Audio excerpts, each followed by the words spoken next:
I'm an engineer from Texas, and the weather where I live is exactly the same as your weather right now, except it's only 80% relative humidity. Instead of 100%. Vâng ạ, thì bây giờ chắc là chúng ta sẽ chuyển sang một cái phần kỹ thuật rất là khó khăn đây ạ. Và tôi xin tự giới thiệu là tên tôi là Mark Wallace, tôi là một kỹ sư làm việc ở bang Texas của Mỹ. Và để nói về cái điều kiện thời tiết ở nơi tôi sống thì nó gần như giống hệt ở Việt Nam, chỉ có khác là độ ẩm là 80%, trong khi đó hiện tại độ ẩm ở Việt Nam của chúng ta là 100%. How many of you are engineers in the room? Raise your hand. Vâng ạ, ai là kỹ sư ở trong phòng này thì mời chúng ta giơ tay lên ạ. All right. We're a little slow, but we know we're engineers. And the rest are architects? Are there architects, everybody else? Raise your hand if you're... Vâng ạ, còn lại là có phải là tất cả đều là kiến trúc sư không ạ? Because this is serious, real live math and stuff. So pay attention now. Joe says I'm too deep. For the architects, I have to be lighter because he can't understand it. So I think you guys can, though. Vâng ạ, cái nội dung tiếp theo này thì nó khá là phức tạp và vâng thì chúng ta các kiến trúc sư sẽ phải cố gắng là lắng nghe thật là kỹ ạ. Vâng, anh ấy có trêu bác Joseph là nghe cái phần này khó lắm, không hiểu là bác Joseph có hiểu nổi hay không, nhưng thôi cứ cố gắng ạ. So a minute ago, Kind showed you what a measure was in OpenStudio. But I want to define measure in energy terms that we use every day.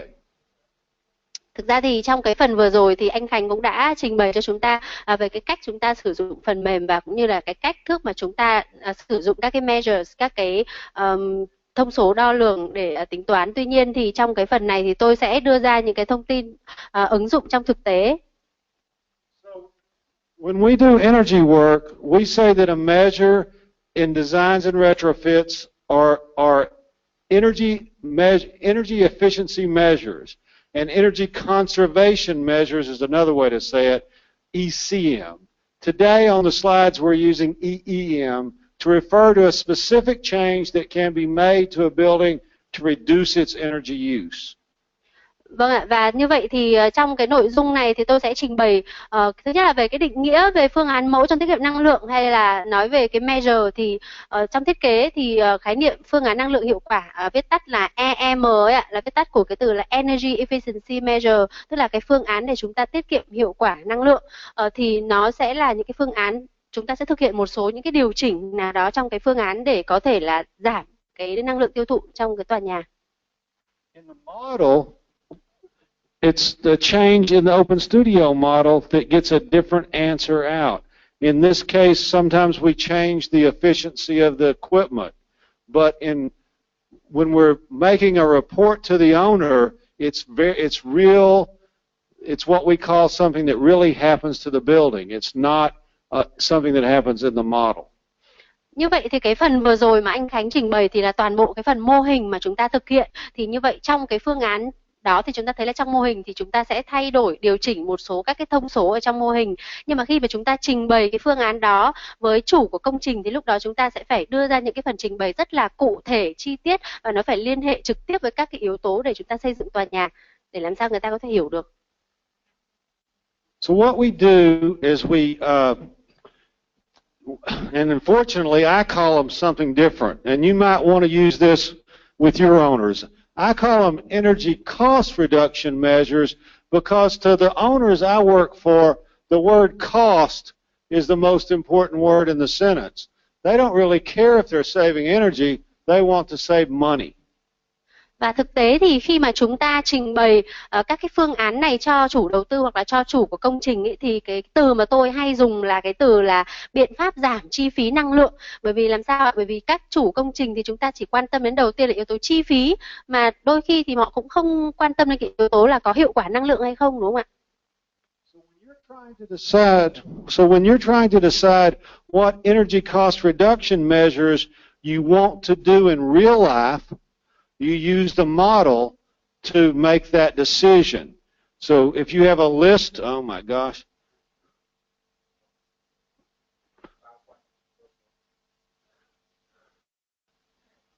Như vậy thì từ các cái phương án mà chúng ta phát triển trong mô hình thì chúng ta sẽ phải chuyển các cái phương án đó trở thành các cái bài toán trong thực tiễn để chúng ta áp dụng. List of measures that you want to try, you run them one at a time and you save the model every time after you run it until you one at a time, one change at a time, save the model. Cái cách thức khi mà chúng ta thực hiện các cái mô hình này là khi mà chúng ta thực hiện một cái phương án, ví dụ như là bổ sung cách nhiệt hay là nâng cao cái COP làm máy, thì với một phương án như vậy thì khi mà chúng ta thực hiện thay đổi một cái tham số trong đó thì chúng ta sẽ phải lưu lại từng cái mỗi lần mà chúng ta thay đổi chúng ta phải lưu lại một bản. So then you change the model again and you combine measures. So you combine. Here we're combining the roof insulation and the improved COP of the equipment. What you'll find is that the COP doesn't save as much money as it did before because the roof has lowered the cooling load. Như vậy thì trong cái bước đầu tiên là chúng ta sẽ mỗi biện pháp chúng ta sẽ chỉ chạy một lần, và cái bước thứ hai thì chúng ta sẽ được kết hợp hai nhóm, tức là một nhóm hai giải pháp chúng ta sẽ chạy một lần. Ví dụ như là chúng ta kết hợp giữa cái cách nhiệt và chỉ số COP, thì lúc đó thì chúng ta có thể là có thêm những cái phát hiện là ví dụ tại sao chúng ta chưa hiệu quả trong cái việc là cái yếu tố để có thể là hiệu quả hơn cái chỉ số COP, có thể là do cái hệ thống mái nhà chẳng hạn, cái cách nhiệt của nó chưa tốt. Thì với cái bước thứ hai này chúng ta sẽ chạy kết hợp hai phương án cùng một lúc ạ. Finally, you take your favorite combination of measures and you run them all at the same time in a bundle to see what the overall savings is of the whole project. Và cái bước thứ ba đó là chúng ta sẽ lựa chọn các cái phương án tốt nhất mà chúng ta đã chạy, và chúng ta sẽ thực hiện một cái phương án chung, trong đó thì kết hợp tốt nhất các cái yếu tố, và chúng ta sẽ chỉ chạy một lần mô phỏng.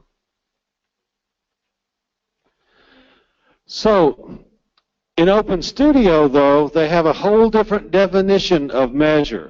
Here they say that a measure is a set of program instructions, such as an Excel macro, that makes the changes to the model automatically. So what you do is you just run the measure, and you don't have to do any of the work at picking the different parts and pieces that go into the measure. Như vậy thì chúng ta thấy là trong OpenStudio thì nó có đưa ra một cái định nghĩa về phương án mẫu, tức là measure, thì nó là một cái nhóm các tác vụ được lập trình sẵn, tức là người ta ví là giống như một cái macro của Excel ấy ạ. Thì lúc đó chúng ta có thể thay đổi các cái mô hình để chứng minh khả năng ứng dụng của nó. Tức là lúc đấy thì khi mà chúng ta thay đổi các cái thông số thì cái công việc tính toán nó sẽ được thực hiện hoàn toàn là tự động. So what we are giving you today is a more generic set of measures that you can put into a library and use over and over for different projects. Và chúng ta thấy là khi mà chúng ta viết được một cái phương án mẫu thì có thể viết riêng cho một mô hình, hoặc cũng có thể chúng ta tái sử dụng cho nhiều mô hình khác nhau. So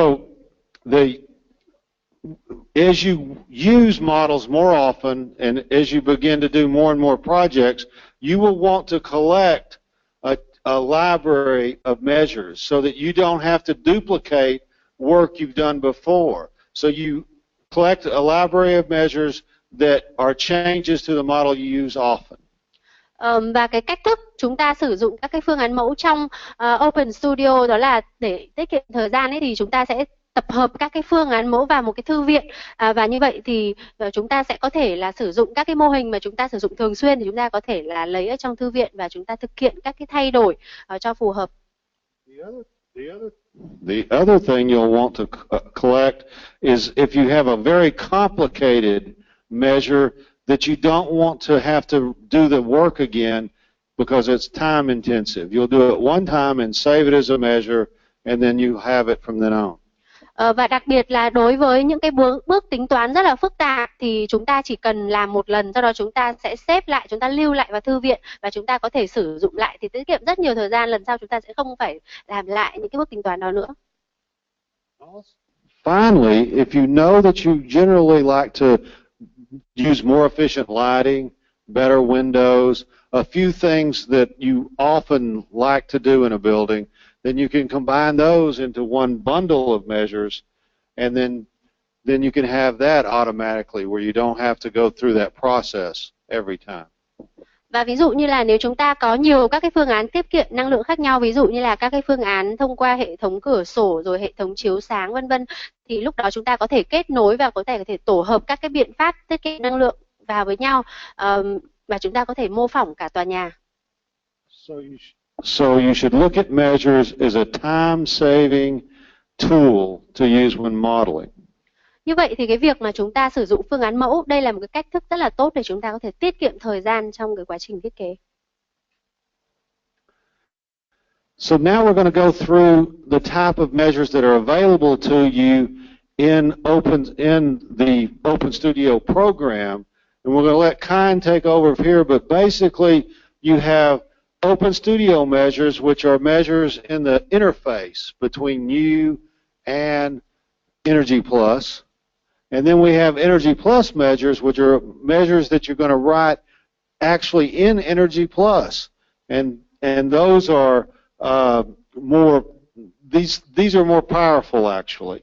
And then lastly, you're going to do some reporting measures so that you can, just what Kyle did a minute ago, where he gave you a report that's much easier to read and contains the information you normally want. So you can have those three types of measures, and they're very powerful and they really save you a lot of time. Và như vậy thì trong cái tất cả những cái phần trình bày vừa rồi chúng ta thấy là có nhiều các cái dạng phương án mẫu ở trong OpenStudio để chúng ta có thể ứng dụng. Cái dạng đầu tiên đó là các cái phương án mẫu của OpenStudio thì chúng ta sẽ thực hiện ở bên trong cái chương trình OpenStudio, nó giống như là một cái giao diện với người dùng. Và phần thứ hai đó là Energy Plus Measure thì chúng ta sẽ thực thi trong cái quá trình mô phỏng. Đấy, và cái yếu tố thứ ba đó là trong các cái báo cáo thì sau khi mà chúng ta đã thực thi tất cả những mô hình đó thì chúng ta sẽ đưa ra những cái báo cáo làm sao để cho dễ đọc và dễ hiểu. Để nhìn rõ, để thấy rõ hơn những cái nội dung học này thì chúng ta sẽ mở lại OpenStudio về quay lại tab Measures để chúng ta có thể nhìn thấy những cái thể hiện nội dung thể hiện trong Measure tab OpenStudio.